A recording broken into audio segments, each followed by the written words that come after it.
Hoe vaak gaf ik u, Heer, alleen hetgeen wat overbleef. Met een vermoeid hart aanbad ik u. Zoveel dingen om te doen, alles al geprogrammeerd. Door mijn prioriteiten verliet ik u. Wegens de omstandigheden kon het zomaar gebeuren dat onze familie vergeten wordt. Maar toen ik u weer zocht, herinnerde ik mij vroeger aan wat ik u met vreugde en plezier. Ik aanbid u, ik wil terug naar uw armen en alles opnieuw beginnen. Mijn prioriteit is u veel doen. Onze relatie geef ik niet op, niet zal mij kunnen scheiden van u, Heer. Ik zal nooit gelukkig zijn als u niet meer met mij bent.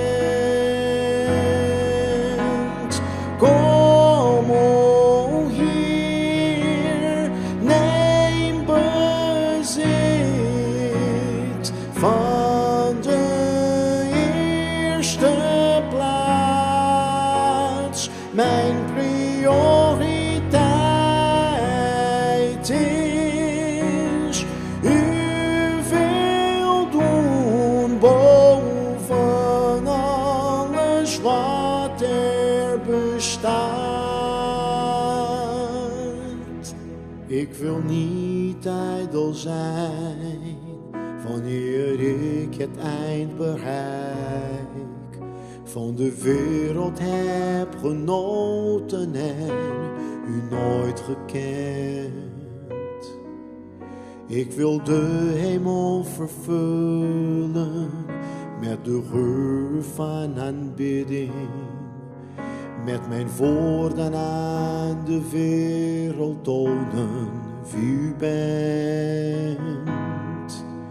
Ik wil bouwen in mijn huis een plaats alleen voor ons.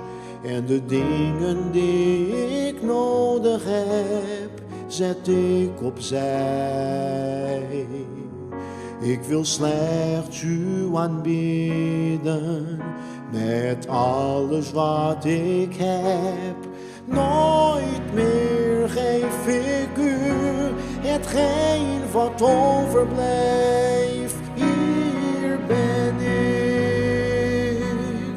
Ik wil terug